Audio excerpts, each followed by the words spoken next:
Welcome to the Right Guys podcast, where we have the balls to tell you the truth every day. And now your hosts, Josh Hammerling and Max McGuire. Welcome back. Another edition of the Right Guys podcast. It is Wednesday. My name is Max McGuire here with Mr. Producer Josh Hammerling. Two big stories to get to today.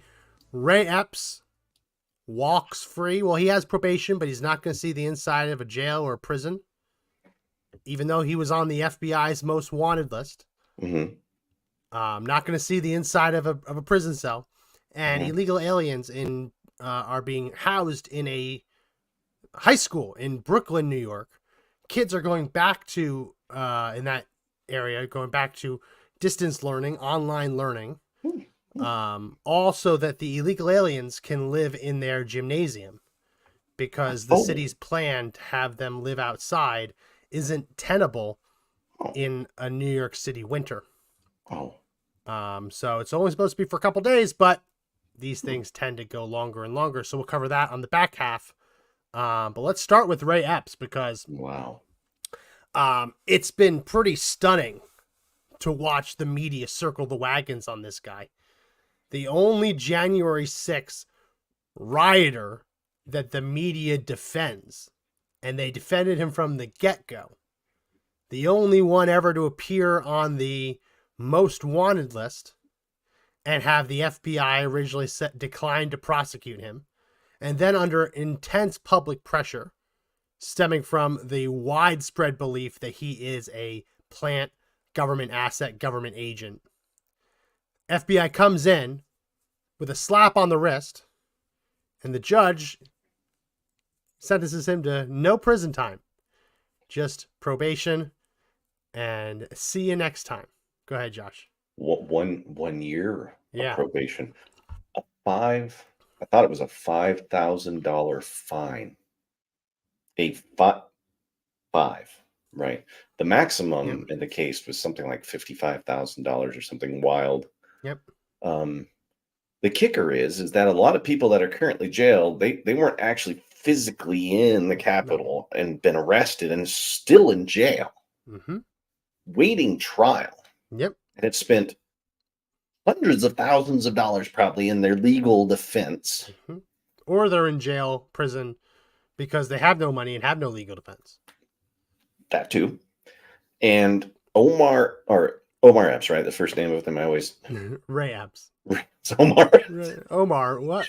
He's an actor, dude. Totally got lost there. But Ray Epps. Omar? What? Okay. Is it Omar Epps? Yeah, sorry. I don't know. I retract the previous statement about Omar Epps, and I mean Ray Epps. Oh yeah, he's an actor. Yeah.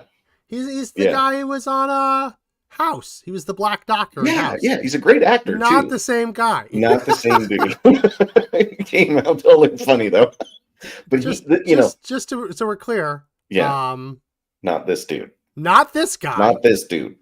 We're talking about Ray Epps. Ray Epps. This guy. All right. Continue. It's funny how the brain reverses. But anyway, Ray Epps is standing outside telling people on video to go in, take over the Capitol, march on him now. He was alleged to have been walking through the crowds just trying to stir people up. Not alleged. We saw it. They have video. There's video, and he's out there, but he's stirring up the pot. He's getting people fervent, right? We don't know who these people are up front because they really weren't there to begin with, right? If you watch the video, there's tons of people that end up making their way towards the fences that you're like, who the heck are these guys, right? Maybe they're all working together. We don't know, but he is actively like railing on the fence. People are pushing it over. It goes down, and he starts screaming, "Go! Yeah. Go! Conquer!" Right before they rush the barricade, he whispers in one person's ear, and like 5 seconds later, that's when he goes. Now he has said publicly that he whispered in his ear, "Don't go." The problem is he then followed him. So if his argument now is that despite for 2 straight days him telling everyone he met we're storming the Capitol, right, on January 5th, January 6th, as he's walking around, he's telling everyone we're storming the Capitol. Anyone who will listen to him, he's saying, our enemies are there, we're storming the Capitol. Then when it finally gets to the front line, he wants us to believe that what he whispered in someone's ear was, don't storm the Capitol. and this guy completely ignored him. But then Ray Epps also followed him, right? So the claim that he said don't storm the Capitol rings very hollow when Ray Epps followed that up by storming the Capitol. I'm sorry. It's just crazy, man. It's just stupid. I mean, all those laws that we pointed out in the earlier shows, what he could have been charged with, how much he could have been fined, what he should have been facing. I don't think he ever sat in a jail cell, right, waiting his fate. I think he was granted bail. Yep. So he was walking free, still earning money, not paying for legal fees. And here's the other part of it. There was a part in the video where he is holding like a metal sign, piece of metal over his head, and he's moving it forward. Now, other people who had been sentenced, they were sentenced, and part of their conviction was that they helped move the barricade. They just touched it. So they all got sentenced because they touched it, but he was also touching it. He's the only one who threw a barricade, threw a piece of metal, who hasn't been charged. Only one that I know. Wow. And he was one of many people to touch this piece of metal, and everyone else who touched it has been convicted or charged, and that's been an element of their charge and conviction. But no. Ray Epps is one of the good ones. Right. Oh, Ray Epps is one of the good ones. Yeah. And what I love is the media coverage, because it's so obvious what they're trying to do. Here's the headline. Ray Epps, a target of January 6th conspiracy theory, gets a year of probation for his Capitol riot role. I love that the picture they use saying that it's a conspiracy theory to allege he was in on it is him whispering to the guy right before he rushes the barricade. Yeah.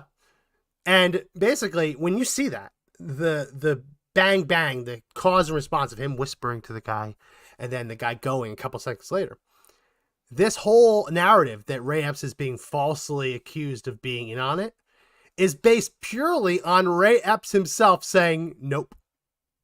That's it. And the government saying, nope. I believe him. Yeah. Gotta make total sense now. This is unreal, under that logic, there has never been a government asset ever. Right? I mean, if this is the logic, there are no government assets, there are no government informants, there are no undercover agents, undercover officers. There's none of that.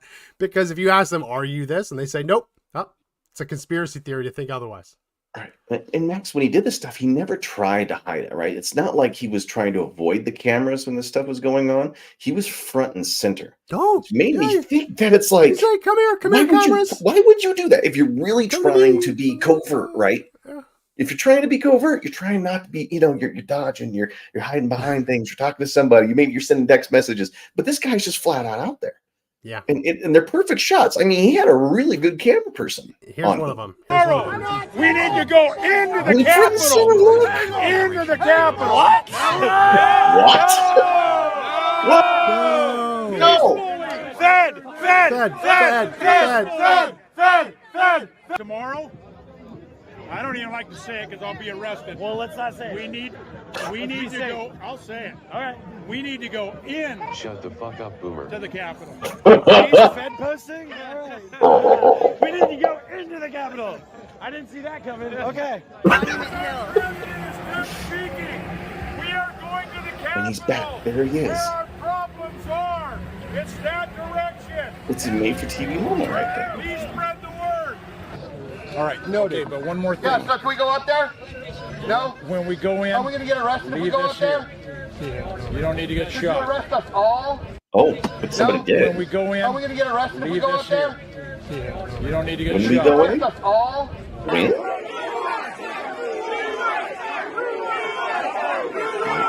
And here it comes.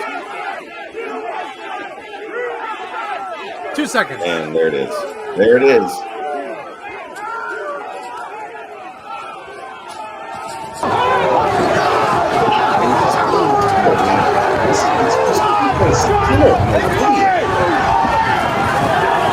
What is that? It's just, there's so much coincidence. With him being there, the things happening, the videos being on him. So, just so we're clear, there's video of him at the barricade saying, "Hey, when we go in, don't bring this so you don't get shot." Then, the official story we're supposed to believe is that he then went to the person who pushed the barricade down and told him, "Don't go in." But then 2 seconds later, he changed his mind again and he went in. Right? I mean, it makes no sense. It makes no sense. Like in a court of law, you're sitting there going, sure. The only thing constant about this 48-hour period was that Ray Epps was going into the Capitol and he wanted as many people to follow him as possible. So no, when he whispers into someone's ear 2 seconds before that someone pushes down the barricade, it is reasonable to conclude that he told him to push down the barricade. And I'm sorry, Ray Epps, when every other moment you're on camera and able to be heard, audible, you're saying rush the Capitol, you don't get to just say, oh, well, this was the one time I actually said to do the opposite. It doesn't work that way. It doesn't work that way. He spent days beforehand telling people to do this, Max. He is actually acting as an insurrectionist. The very thing everybody else around him was busted for, right? But he's the one that was the worst. He's the one that most likely set all this stuff up. He's the one that did do it because, I mean, he was convicted of the crime. He got probation for it, right? He got $5,000. It's not like we're making stuff up about this. Oh, well, how much was he paid? That's the other thing. Like, if he was a federal never do informant, such a thing, would if he? he was a federal asset, how much you want to bet he's getting a $5,000 bonus? How much you want to bet? Maybe more, maybe less. Maybe it's just a comfy job somewhere. Maybe it's a book deal. Maybe it's just running security, just sitting there. Well, no, I mean, as part of the government's ability to make it all go away.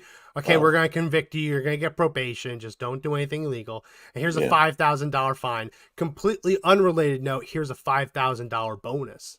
Right. For everything you did for the year. You know what I mean? Like, Or like that's the cynic in me saying that could have just happened. I can't help but laugh at him saying on camera, I don't even know if I want to say this. I'm going to get arrested for it. And then him being like one of the last ones charged.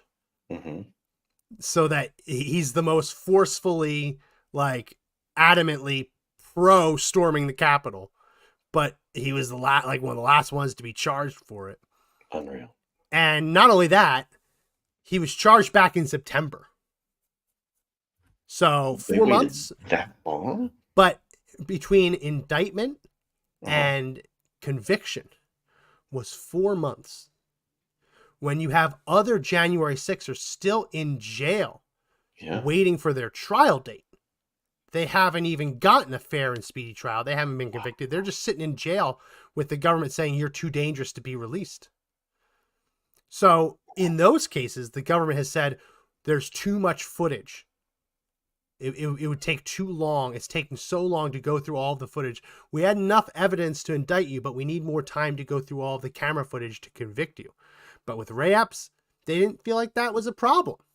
Even though it's the same logistical problem of having to go through thousands of hours of body camera and closed circuit TV and cell phone footage and news footage. It's the same problem. It just apparently doesn't exist for Ray Epps. Right? It's a convenient excuse to lock everyone up pre-trial forever, or 3 years at least. But for Ray Epps, that problem apparently doesn't exist. Which again, the bullshit detector goes off. Yeah. That's something that you would expect to see if the government had to, against their better judgment, right, indict their own source, just to try and get the heat off of him. Was he also Oath Keepers?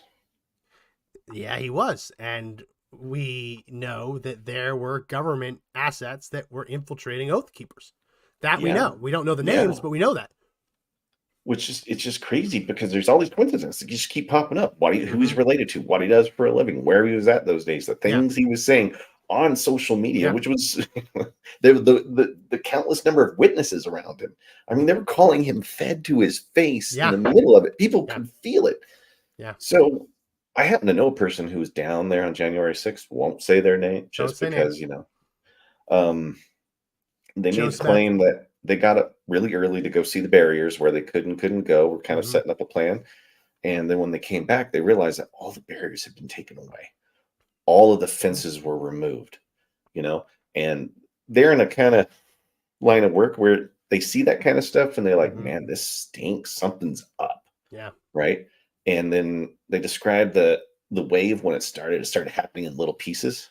Like people were starting to instigate it, and then others just follow. So who was instigating some of these runs, right? Who was out there trying to convince the crowd? Because it's easy to get, people are stupid, right? People will just follow the crowd. They'll go right in. There was an opportunity to peacefully go in and demonstrate, and they followed it. And then suddenly it becomes the reason to prosecute. You've committed a crime, right?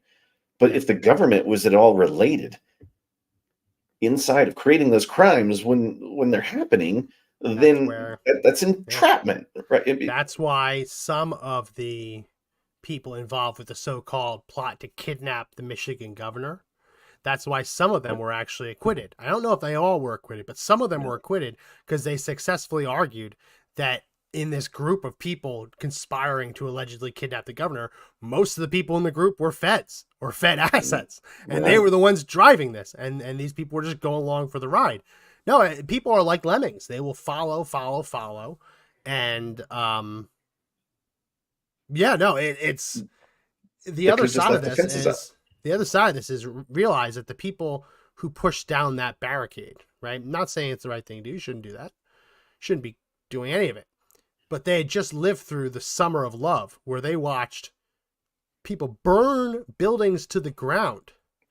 And then FBI officials, government officials coming out and giving press conferences that it was some kind of entitlement for them to do it, that they had legitimate rage, sweeping it under the rug. Now, if this had been Black Lives Matter supporters storming the Capitol, it would have been a non-story. It would have been their privilege to do so.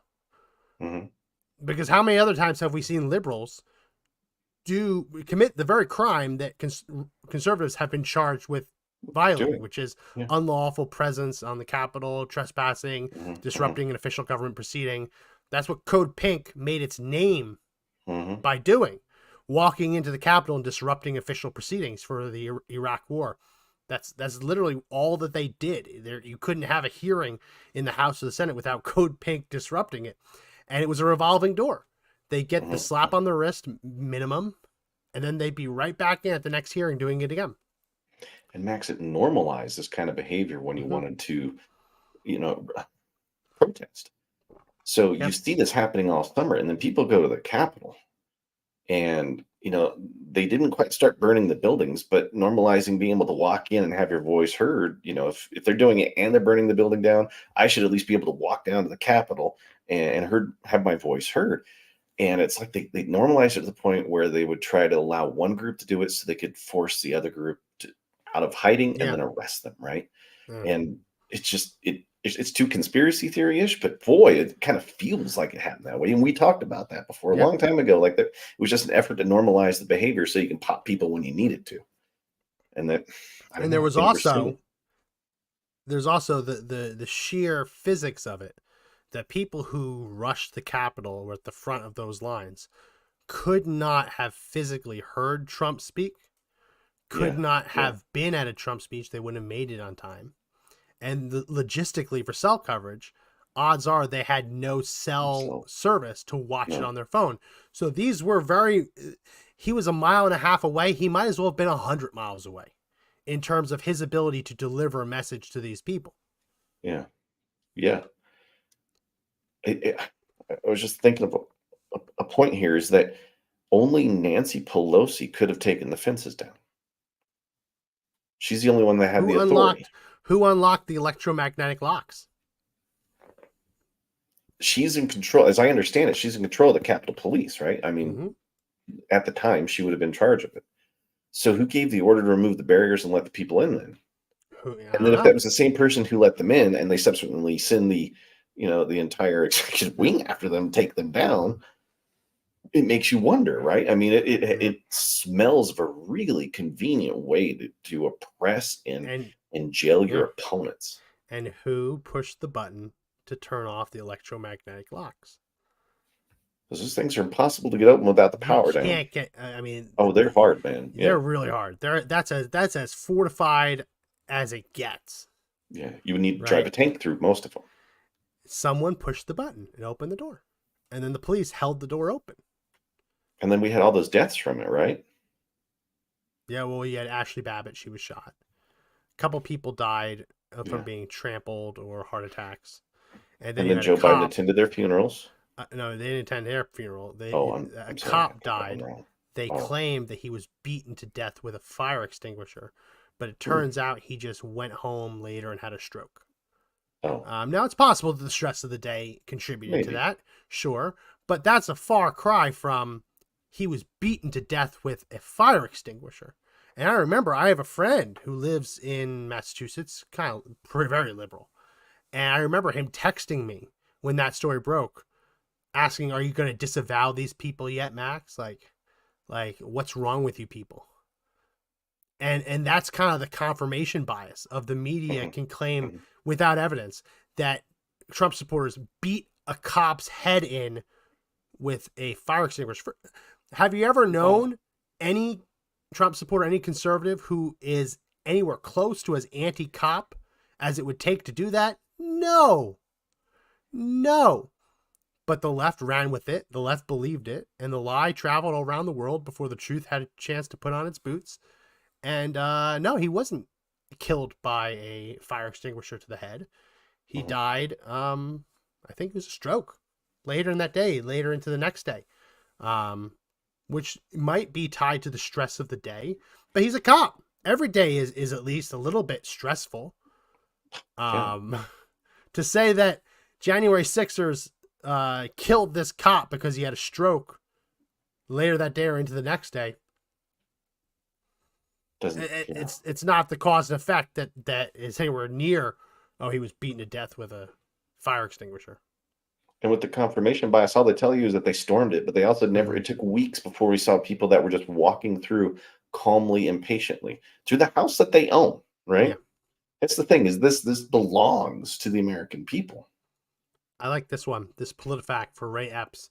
Ray Epps confessed to January 6th committee he orchestrated attack on the Capitol. PolitiFact reports that as mostly false. And the reason they're able to do that is because he didn't confess to this January 6th committee that he orchestrated it. The January 6th committee read his text message back to him where he confessed to his own family member that he orchestrated it. That's brilliant. At 2:12 p.m., Epps texts his nephew writing, "I was in the front with a few others. I also orchestrated it." The committee said, "Help us understand this text. What did you mean by orchestrate? What did you orchestrate?" And he says, "What I meant by orchestrate, I helped people get there. At that point, I didn't know that they were breaking into the Capitol. I didn't know windows had been broken. I didn't know anybody was in the Capitol." I didn't know anybody. That's a load of horseshit. They put So up with they rate it as mostly false because he didn't confess to the committee that he orchestrated it. He texted his nephew contemporaneously in real time, "I orchestrated it." And then after the fact, when he could go to prison if he said yes, of course he says no. Yeah. Right? But But no, no, admitting that he said he no. orchestrates the whole thing. He said no, so that means that's the truth, Josh. That means that's the truth. But it gives you a wonderful little fact check that you can put out there, and you can put a rebuttal in it that you know people will read and realize, oh yeah, maybe this story isn't what I thought it was. I'll believe the propaganda. I just you read that and you conclude, oh, the fact checker said he had nothing. He didn't orchestrate it, but it's very carefully written. Yeah, mostly false. He did not confess to the committee that he orchestrated it. The committee questioned him about a text he sent to his nephew, bragging about orchestrating it. He's bragging. He's telling his homies, like, yeah, I did this. Look at your TV. This is me. Here I am, like, railing on the fans. Oh, yeah. Go. I mean, I didn't mean for them to take down the fence, Your Honor. Thank you so much for only giving me a year's worth of probation and $5,000 fine. You see this one? What? Trump warns of bedlam, declines to rule out violence after court hearing. So what do you think actually happened? Here, just a guess, because I haven't read this one yet. Trump said there would probably be bedlam if people didn't like vote for him, and they might be violent on their own, right? Because people do crazy things. That's Or he, according to the headline, he's telling people, he's warning them it's going to be violence. He said there's going to be bedlam. He walked away. A reporter shouted after him, "Will you rule out violence?" He didn't answer the reporter as he was walking away. Might not have even heard him. That turns into a headline that he actively declined to rule out violence. Wow. Dude, all that we say You it all see the how time. they spin it? Headline news. That's all it is. Just headlines, and then it's a spin. And then how many people get past the headline?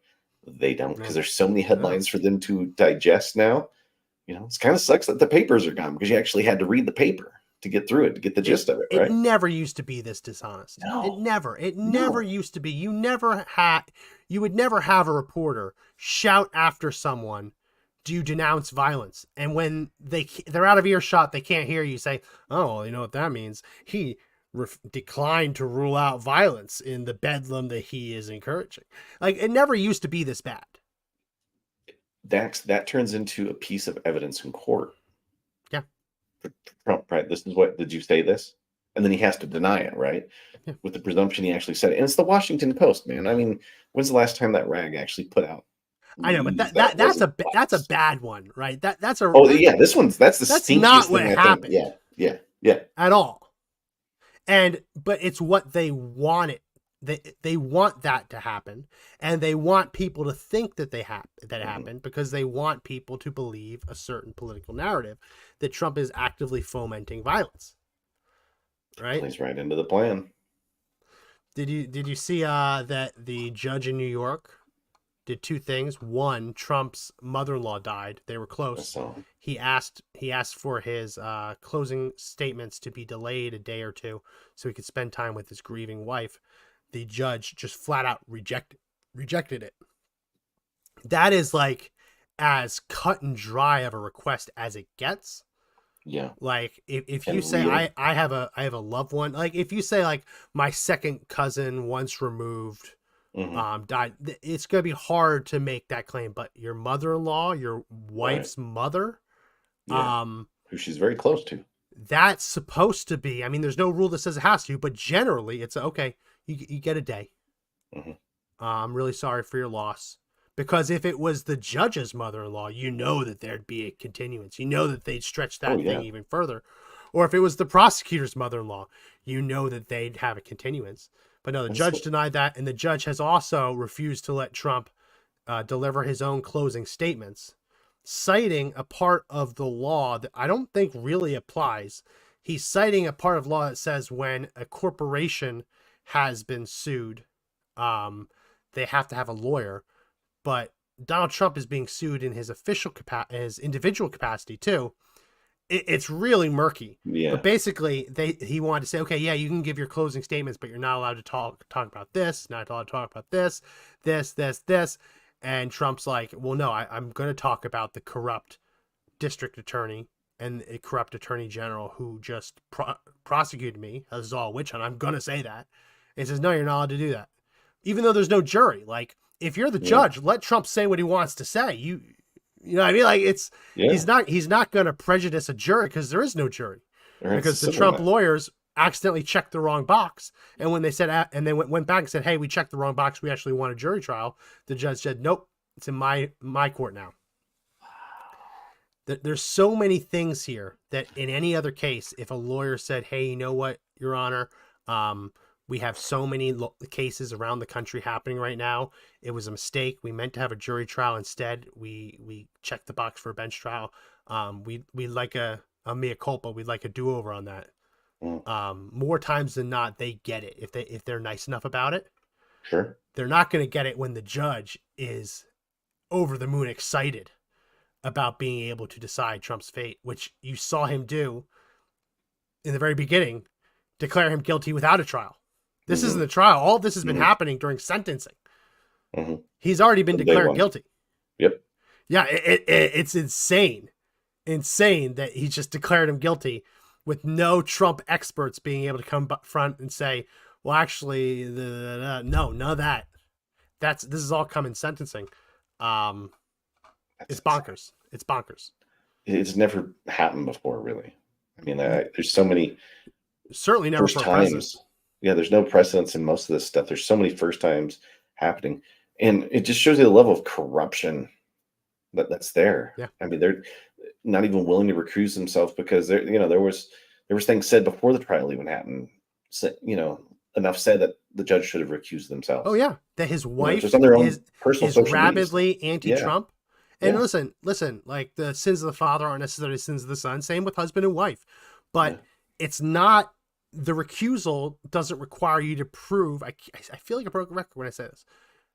Demanding that a judge recuse himself doesn't require you to prove beyond a reasonable doubt that he's biased or that he's incapable of being impartial. All you need to prove is that everything going on creates the appearance of impropriety, creates the appearance of bias. And then you're supposed to recuse yourself. Say, hey, you know what? I know in my heart of hearts, I can do this fairly, but I can understand how people could look at the totality of the circumstances and conclude that when I share a bed with a woman who's on social media posting how excited she is that Trump's going to go down, that maybe I shouldn't be the one to take him down.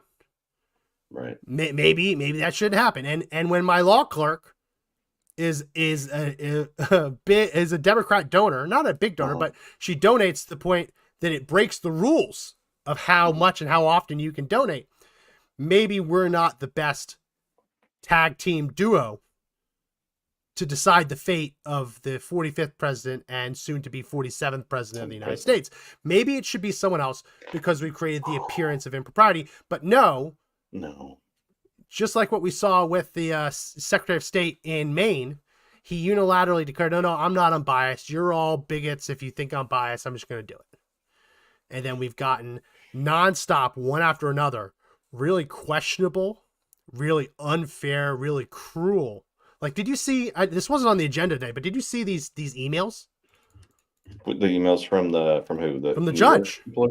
No, I haven't seen the emails. Last I saw was the lady in Georgia who had an improper relationship. And that's another one. She hired her lover to work on the plan to get Trump. Yeah, this is a real story. Yeah, Fannie Willis hired her lover boy, to work on the prosecutorial team to get Trump, and the lover boy is such a fucking idiot that the lover boy went to the Biden White House, met with Biden's team right before the indictment came down, and he was so dumb he invoiced for the time.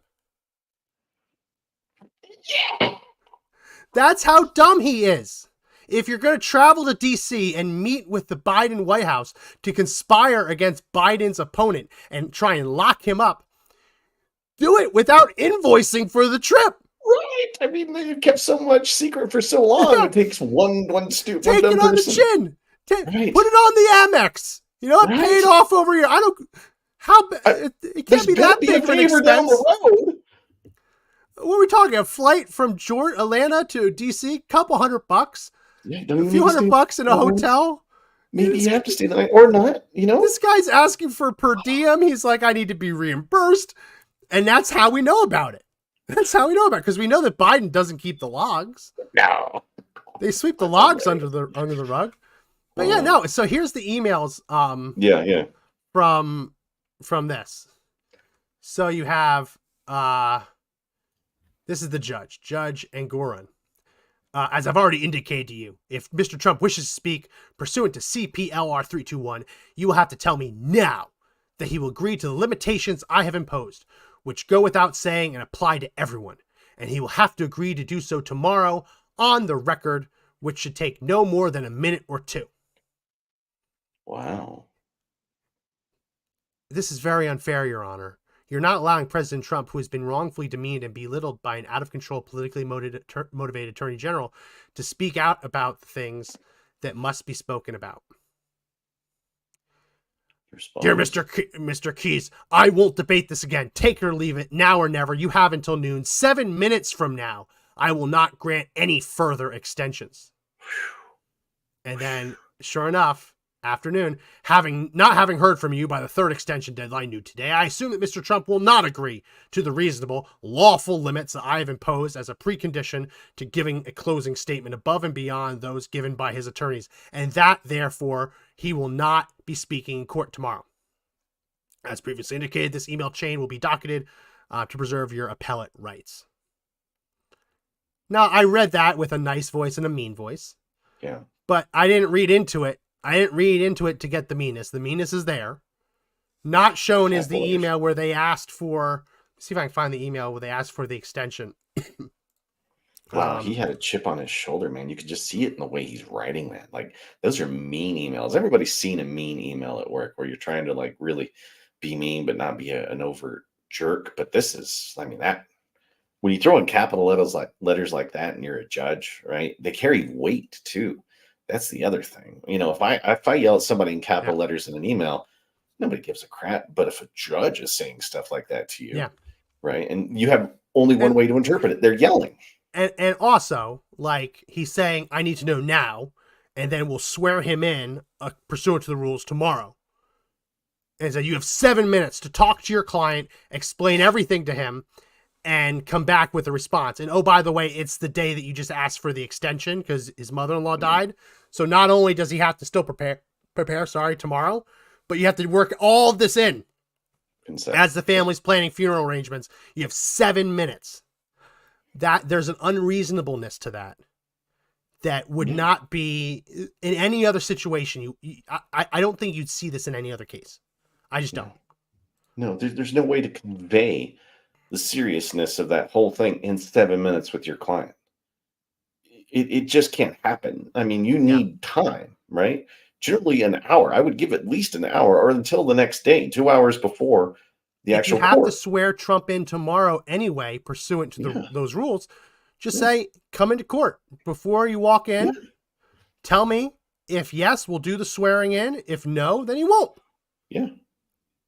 I mean, talk about like a control freak on it. Like, it's just trying to wield that power, you know? And Trump's team obviously just didn't give a crap at that point. They were like, you know what? F you.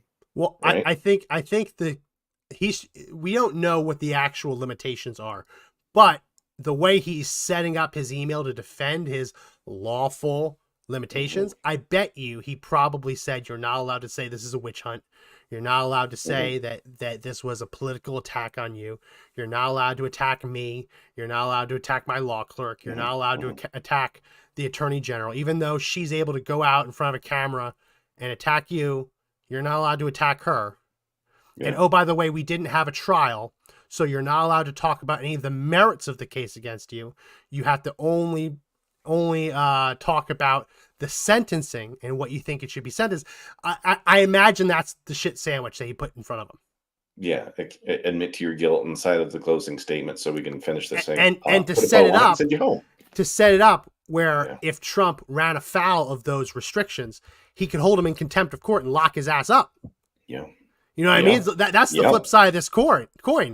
That if Donald Trump gets on that up in front of that courtroom and he says anything that's even slightly against what he was told not to say, we've already seen this, that the judge finds him. The next step would be locking him up.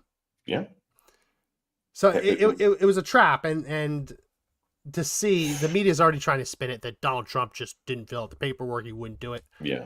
Trying to ignore the totality of all of the circumstances. Have anything to say on this before we move to the illegal aliens? Yeah, they also kind of tried to spin it that his legal team didn't know what they were doing on top of it. I mean, they'll take shots everywhere. So they're willing to throw daggers at anything that's out there. Oh, yeah. You know, even though they're protecting the AG there, they're protecting everybody on their side. The other side can just take constant shots at Trump, man. It is the most blatant slap in the face I've seen in a long time in the justice system. And it's again, terrible. when the state does that to you, how do you recognize the authority of a state that is just actively trying to destroy you? You can't, you know.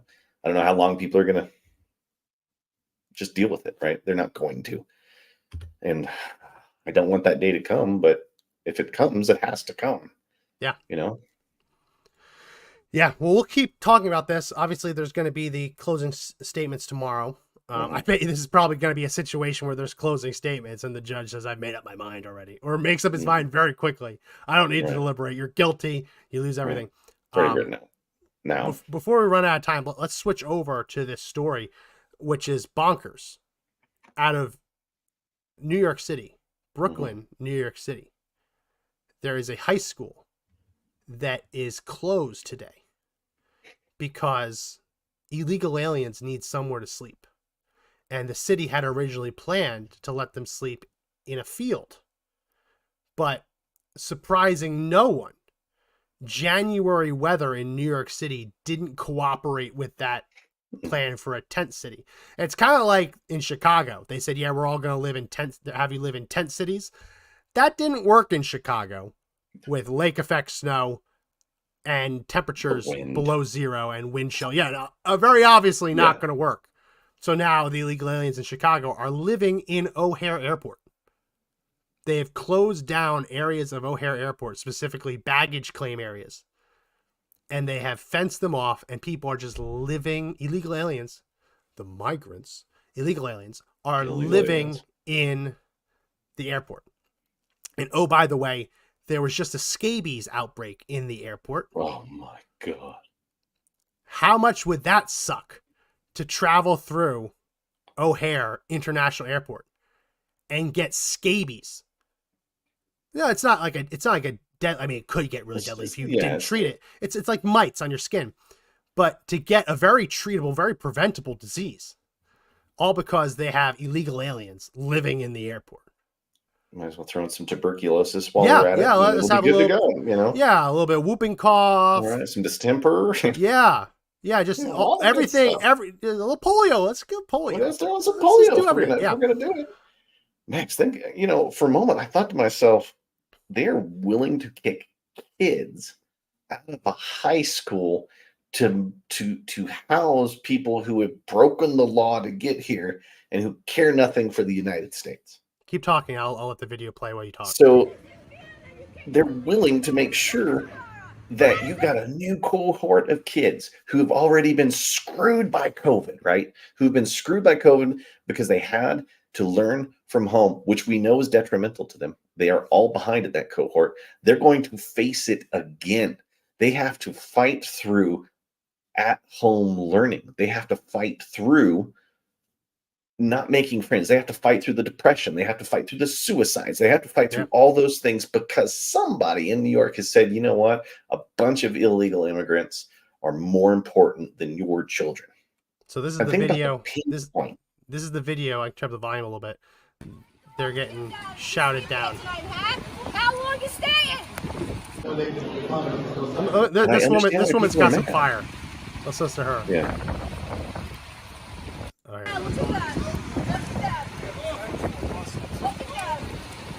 Taking over my kid's school.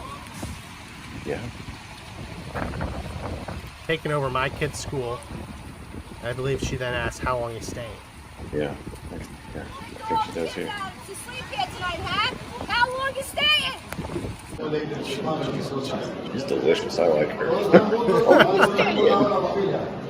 So, Josh, this is the notification that went out. Attention, please.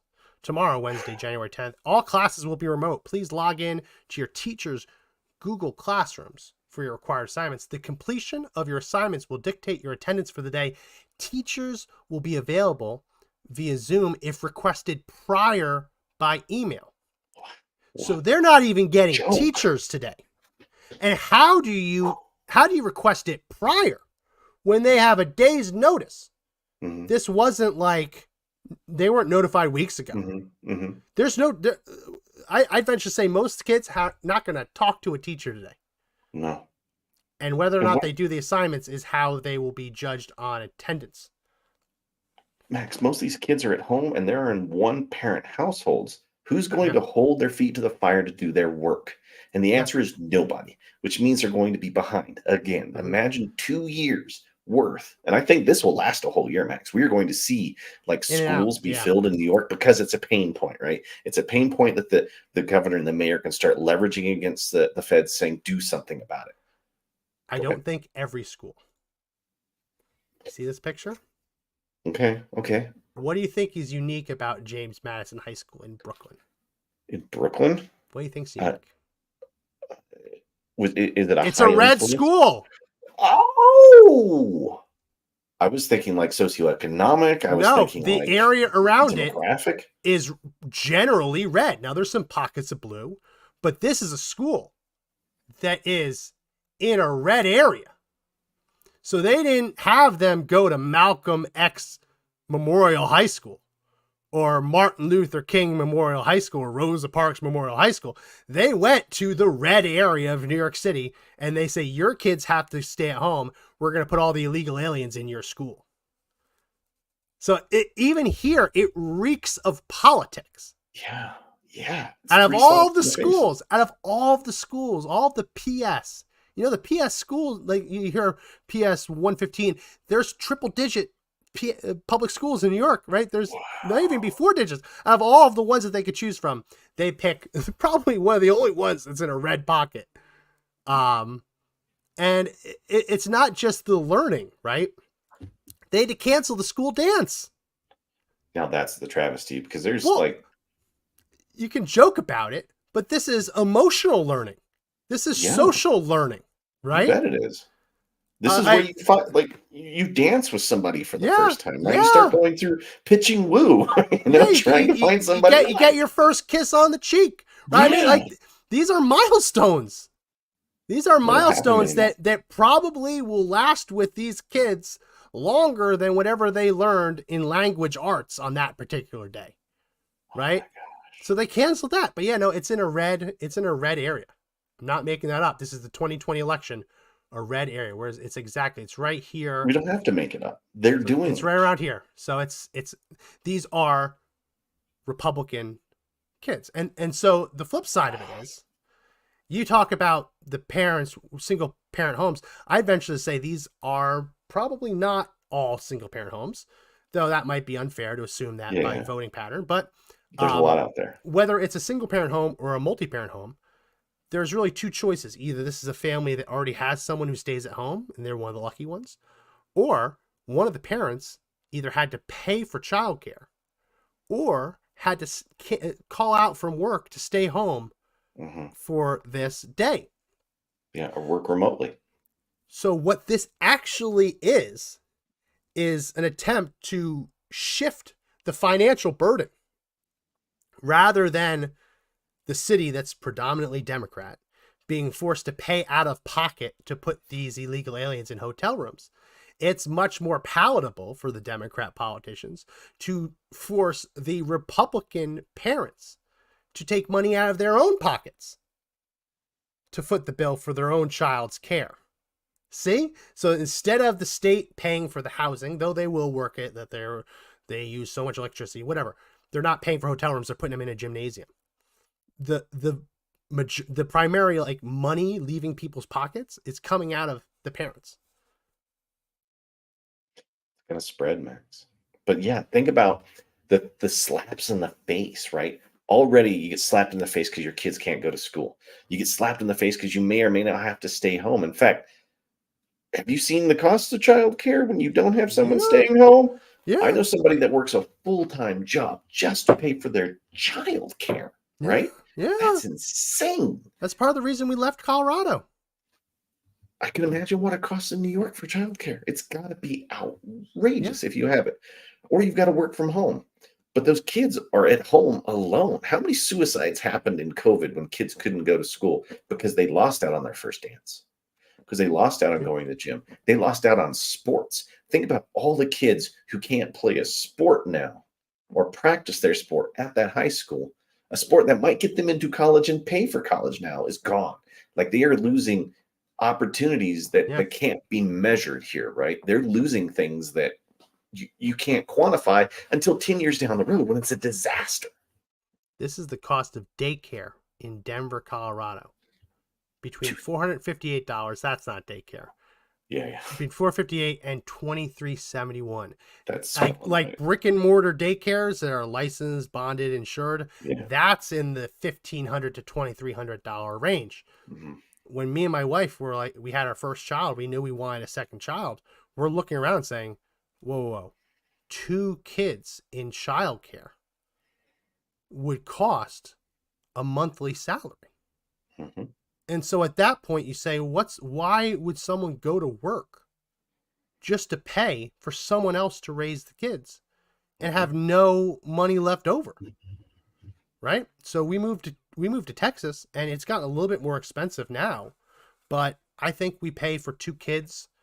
I think we're paying under $1,000 for kindergarten plus daycare for my youngest, under $1,000 combined. And now the kindergarten takes up the bulk of it, right? Yeah. Because it's a private kindergarten, and he has aftercare, and now he wants to do art class, which is gonna be more, but that's great. He loves drawing. 2 kids, $1,000, $500 a kid, versus their $2,300. It's a no-brainer, right? Yeah. And we lived in Castle Pines, in Castle Rock, so that was even more than Denver. It was like $3,000 for the nice private kindergarten, private preschool. But here's the funny thing. I was telling you this. Anthony Fauci just testified before the House COVID panel that he's, quote, not convinced, end quote, kids suffered learning loss due to pandemic school closures. That's totally false. Where are the fact checkers on this one? There is an entire cohort of children that are behind in math, reading, and science, Max.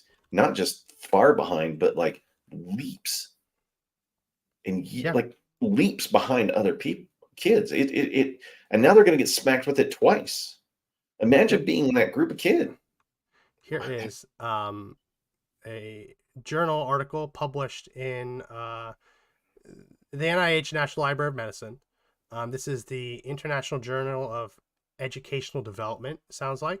Headline is Effects of Remote Learning During COVID-19 Lockdown on Children's Learning Abilities and School Performance, a systematic review. Overall, academic performance was negatively affected by the COVID-19 lockdowns, with lower scores in standardized tests in the main domains compared to previous years. Academic, motivational, and socio-emotional factors contributed to lower performance. This is as non-controversial as a take as it gets. Yeah. Kicking the kids out of school hurt them. Educationally, socially, motivationally. As non-controversial as it gets. And yet Anthony Fauci says he's not convinced. I don't think that me telling everyone to shut down the schools was harmful. Follow the science. Follow the science, but not follow the science. But not this science. No, not that science. That's not my science. It's not my science. I can never. I'm backwards. Not that science. Not that science. That's not the science. No, I'm the science. Crazy. I'm the science. And the thing, Max, that is a headline people will see and believe, right? Yeah. And then they'll use that in the cycle, right? These kids are going to be fine. She agreed that they're going to be okay.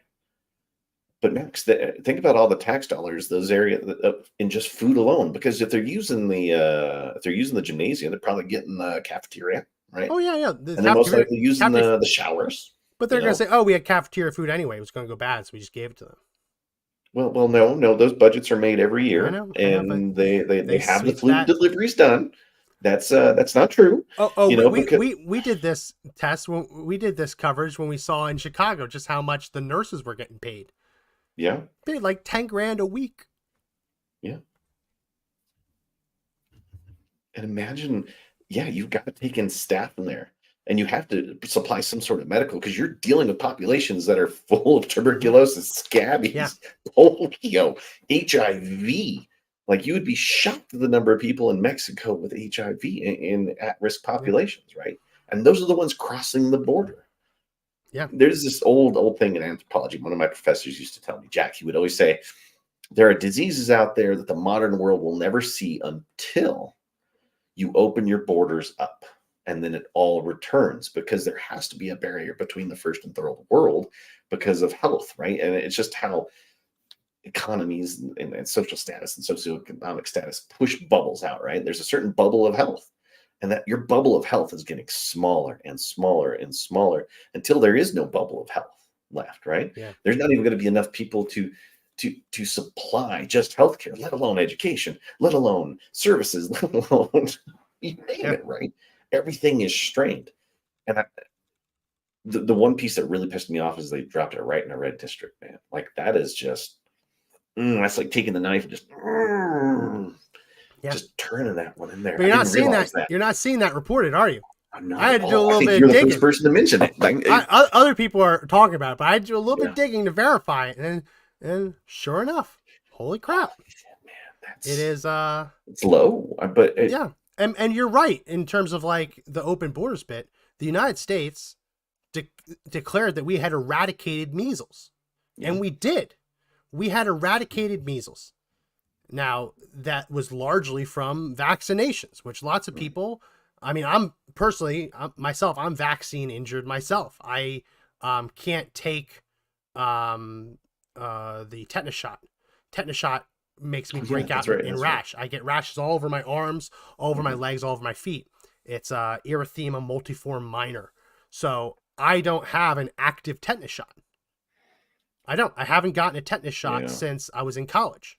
Wow. So God forbid I ever step on a rusty nail. The first thing I'm doing is I'm getting a tetanus shot, because I'll take the bumps over dying from tetanus, right? Yeah. It's horrible. So there are adverse effects of vaccines, absolutely. But in terms of measles can make you go blind. It can kill you. Like measles, fertile. It travels down to your gonads if you're not careful, right? There are entire sections of graveyards devoted exclusively by that time frame to people who've died in measles outbreaks, of entire families who have been knocked out by measles. So for all of the adverse effects, absolutely they exist. The benefit of eradicating measles as a society is better, right? I mean, like, it's terrible when people have adverse effects, and we need to help them, and they deserve their compensation for it. Absolutely. But if the alternative is having measles running around rampant in our communities, that's not preferable. All of a sudden nowadays, though, we're seeing measles coming back. We're seeing measles coming back in places like Dearborn, Michigan. Yeah. Where they have not only large immigrant populations, but also large amounts of opt-outs for this vaccine. So you have people bringing it into the country. Mm-hmm. Measles isn't here just naturally. When measles comes, it comes from outside the country. So when you have open borders, I mean, they have outbreaks in this is a whole chapter of my next book coming out, the tracking outbreaks in these DHS migrant illegal alien detention facilities. They have outbreaks, and the outbreaks spread beyond the facilities. Yeah. It's real. Man, there's a reason why if you go to the Denver General Hospital, they have signs on the wall that say cover your mouth, because tuberculosis is a real thing. There are tuberculosis cases showing up that they have not seen before that are considered super bugs. Yeah. Right. That was not here before. Yeah. And I want to know how many people got on an airplane. Yeah. And flew with these diseases. That's the really, in my book, I talk about Ebola as like the terrifying one. Because the incubation period for Ebola, I believe, can be up to 21 days. So it's technically feasible for someone to contract Ebola, fly to Central or South America, and get in one of these migrant convoys, spread it, or reach the U.S. border themselves inside of that incubation period. And thank God it hasn't happened, right? But we have really good abilities to monitor for Ebola at airports, right? Mm-hmm. At official ports of entry. When you have it, if you, God forbid, you ever got it in one of these migrant caravans, it would be devastating. Your local subway. Yeah. Right. It's right outside at the bus stop. You know, you could be holding the bar on the bus or the tram. And if there was fluid left over by somebody, you could just be too close to them. And it's terrifying. Dude, it's... And listen, the Ellis Island bit where if people came and they had conjunctivitis, like pink eye, they were kicked out of the country. That was too strict, right? But there has to be a healthy medium between catch and release. We're not going to check you for anything, and quarantining and actual health examinations. But no, and that's the scary part that's the other scary part beyond the kids losing learning opportunities, parents having to pay for all all of this. Are they going to clean? How are they going to clean this school? How are they going to clean these gymnasiums? You talked about the shower. How are they going to clean these showers? Because when there were scabies in the O'Hare airport, they had to shut down that area and they had to fumigate it. Right. It's a process. Yeah. Imagine having to fumigate a whole school. Yeah. And that's assuming that stuff doesn't happen in there, like fires or people just doing stupid stuff. And then naturally, you always, if there's nowhere place for these people to work, they're going to go find a way to make money on in some level, Max. We know. And then there could be, it's just going to spread too. Imagine all the schools that it's going to start hitting. It's only going to, the last schools they'll put them in will be the deep dims areas, but sooner or later they're going to do it. The last places they'll shut down is Malcolm X Memorial High School. Yeah. Did you see this one? 2 more suspects arrested in migrant stabbing death at the Randall's Island shelter. No. This is happening. And so the community's like, whoa. Every time you build one of these migrant communities, there's stabbings, there's murders, there's crime. And now you're bringing them into the school? Yeah. And they're not just going to be locked down. It's not a prison. They're free to leave the school if they want and walk around. Did they have a weapon in a school? Because if I had a weapon in a school zone, that's a felony. I think this one wasn't in a school. This was in one of their outdoor tent cities. But still, how many people do you think are in the school right now who still have like a knife on them? And it's How many knives? Yeah. How many knives? Yeah, how many guns? Because what are they getting actively patted down? No, we watched them walk in. Yeah. Instead of getting patted down, they're getting rounds of applause. It's so sick. And some of these migrant stations, I've heard that it has been less than oh my gosh, my phone, that they spend less than 20 minutes at some of these areas before they're given a ticket to go somewhere. Yeah. Right. I mean, I've heard as long as 8 hours, but I've heard of people coming over the border being handed paperwork to go somewhere and they go. Well, thank God for Greg Abbott. It's cost Texas $100 million to send buses of illegal aliens to these cities. And that's a lot of money. But you know how much we'd have to spend if we weren't busing them out? New York City's complaining about having to spend billions of dollars. They're not mad that someone has to spend billions of dollars. They're mad that they have to spend billions of dollars. And they'd be more than happy to force Alabama, Mississippi, Texas to spend it, just like they're more than happy to force the red school district to have to house the illegal aliens, right? They're only mad that the blue cities and the blue states have to spend. If they could snap their fingers and pass that cost along to Texas, they'd do it in a heartbeat. And they're mad that we're doing it to them. That's the only time it became a problem, right? Texas has been facing this since the 80s, almost 90s is really when it starts to take off. And did anybody do anything about it? Did they get help from anybody? There's a court case. It'll be in my book, and I'll have to read it. When Texas complained and said this is too much money to have to provide education for these kids, Supreme Court said it's not that much money. You can handle it, and it's better for society to have educated children, so you're just going to have to eat the cost. That was back then. And now the costs have risen to billions of dollars a year. Who pays? Where does government get its money? The people. The taxpayers. Yeah. So it's not costing government anything. It's costing you everything. I did love, we'll end it on this. I did love the mayor of Detroit had this big plan last year to take 1,000 homeless people off the street, as we've talked about, put them in the housing. And instead of that happening, a lot of that money went towards the illegal aliens. Yep. They still claim victory. They still got 1,000 people off the street. It just wasn't the Americans. It wasn't the disabled homeless veterans that they had promised. It happened to be the illegal aliens from Ecuador and Honduras and Nicaragua.